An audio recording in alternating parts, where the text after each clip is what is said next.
We live in a mountaintop home in western North Carolina. Our property is near vast areas of protected land and thousands of undeveloped acres. Of all the countless things to love about living in the Blue Ridge Mountains, I'd have to say that black bears have become my most favorite. One year, someone just plonked this house down smack in the middle of a wildlife trail. So now that we live here, we get to see bears on a regular basis. And now that I've posted a gazillion trail cameras all around our couple dozen acres, we get to see the bears even more often. So, in addition to all the solo bears who visit our property, there's always a bear family or two that we get to see each year. I love it when the bear families visit frequently because I'm able to watch the little ones grow and play. I've gathered loads of archival bear footage over the years. I refer to it often whenever I'm trying to discover or match identifying features.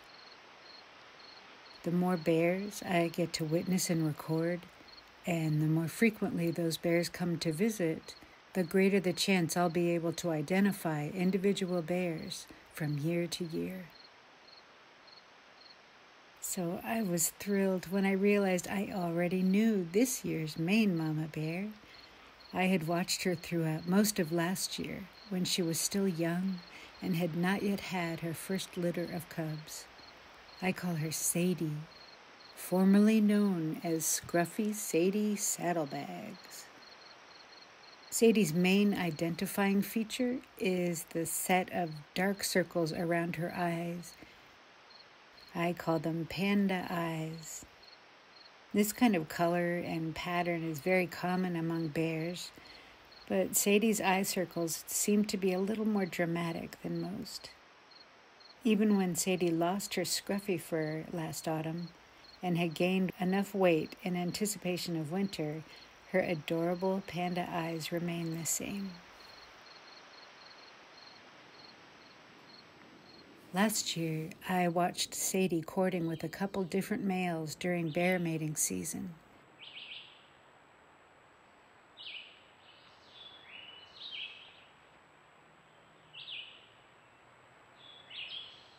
By the end of that autumn, our scrawny, scruffy little girl had gained a healthy amount of weight. Because of the mating behavior I witnessed, and because she gained enough weight before winter, I knew there was a really good chance I'd get to see Sadie again this year. So I was over the moon happy when she showed up this spring with her very first set of bear cubs. I feel honored and pleased that she has returned with her cubs many times already. I ended up naming Sadie's two cubs Topsy and Turvy. Topsy is the girl cub. She's slightly smaller and her fur is a little lighter and more brown in color than her brother's. Turvy is a little bigger than his little sister, and his fur is a little darker black. When we first met Topsy, she was having the hardest time staying upright.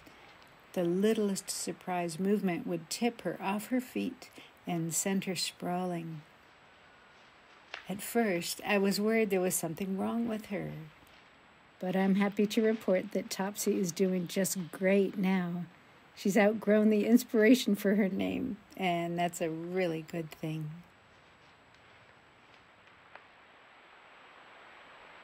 Recently, Mama Bear Sadie and her cubs paid our mountain a visit. They stayed for hours and hours and ended up playing in front of several of my cameras. Rather than post the video clips from each scene separately, I figured I'd just put them all together in this one video for you. So here goes.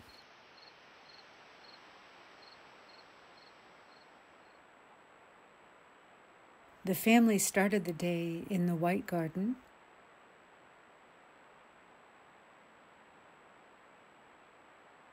Turvy was having fun playing with the hammock swing.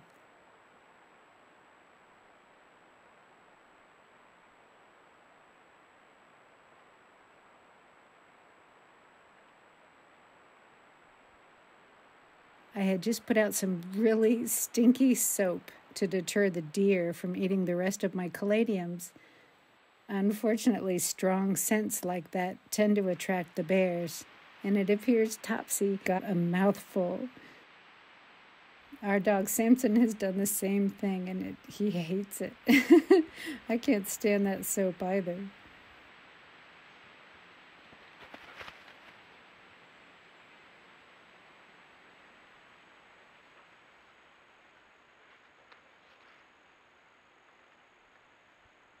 One of the more popular spots on our mountain is this shrub, or what's left of it.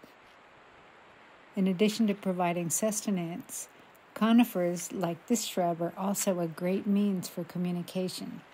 All the bears who pass along our ridge tend to stop at this shrub. They smell the scents that other bears have left there for them, and they often leave their own scent for other bears to discover. This shrub in particular doubles as a community bulletin board for the local bears. As you can see here, Sadie is adamantly leaving her own scent and getting a few mouthfuls at the same time.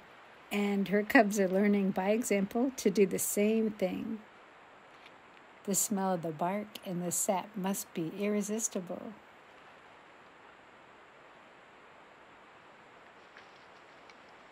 And here, Sadie is munching and marking on another evergreen that is also a bear favorite. Normally, Topsy and Turvy would join in on the scent marking on this particular evergreen, but they were very happily distracted by each other on this day. They enjoyed rumbling and tumbling all the way down the hill together towards the wisteria arbor.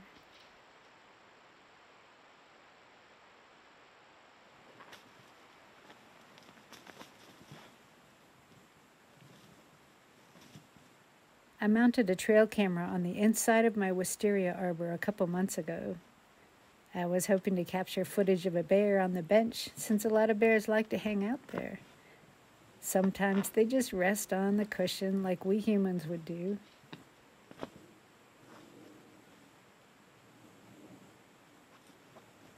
So I was really happy when this little cub finally climbed up on the bench and activated the camera.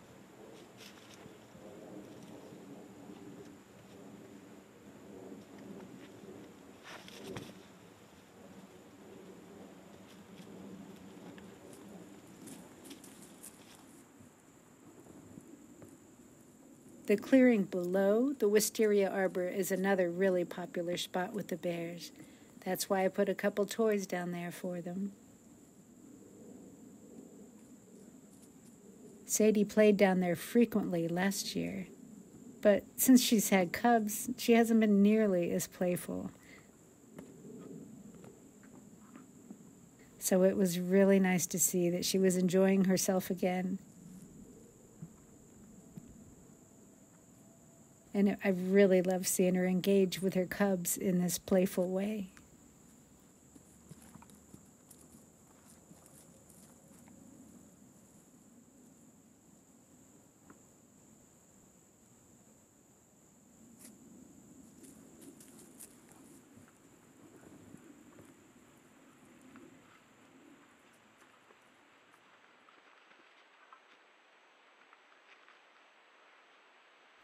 Sadie seems more interested in playing with the rug than the hammock so far, but her cubs have definitely been auditioning to be hammock bears.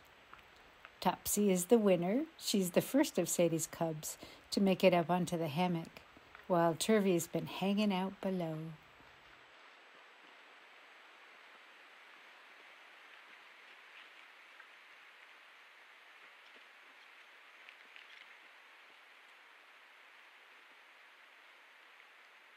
After a while, the bear family circled back to the bear shrub again. Mama Bear Sadie had already gone up ahead toward our house, but her cubs stayed behind a little longer to leave their mark again.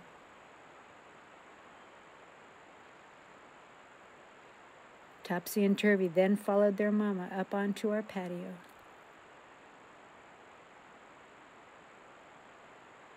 There's a reason why we have this sticker on our basement patio door.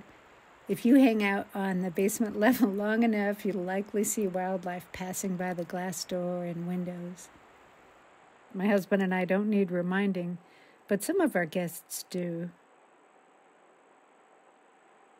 In September, bears begin to enter hyperphagia, which is the phase when they eat almost constantly in preparation for their long winter's nap. I always look forward to seeing the bears turn into butterballs this time of year. But right now, it looks to me like Sadie is a little too thin. She's even thinner than when she first emerged from her den earlier this spring. Here's hoping she and her cubs will find all the mast that they need to fatten up beautifully so they can better enjoy their beauty sleep. Thankfully, there are plenty of acorns already.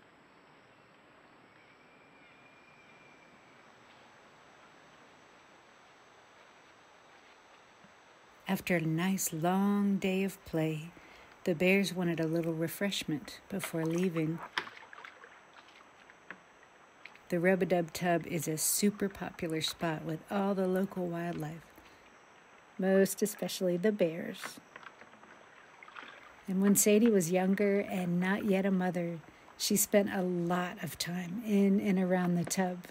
She loved playing with the toys and just sitting in the water, zenning out, watching the butterflies fly by.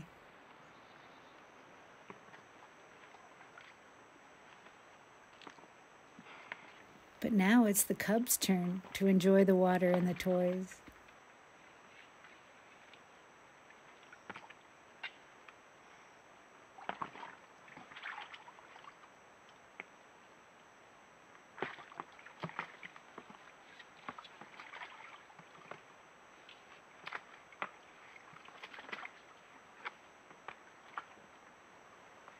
I love how Turvy went for the rubber ducky the most.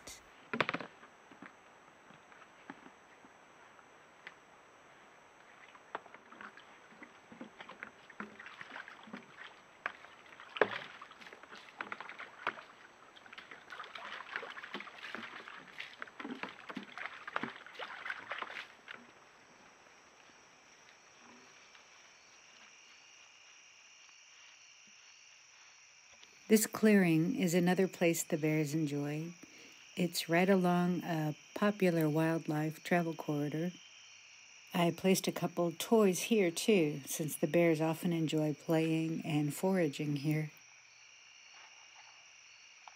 You can tell by the infrared footage that this was captured at dusk, at the dimming of the day. You can hear the crickets and katydids begin singing their summer evening swan song.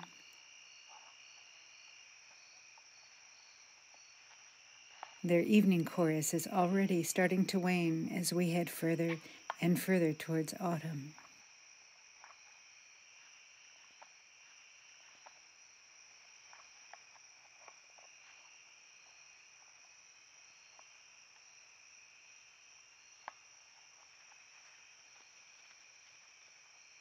Thanks for watching.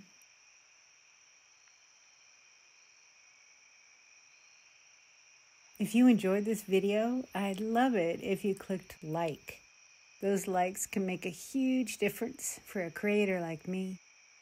I'd also love to have you as a subscriber. Hope to see you again soon.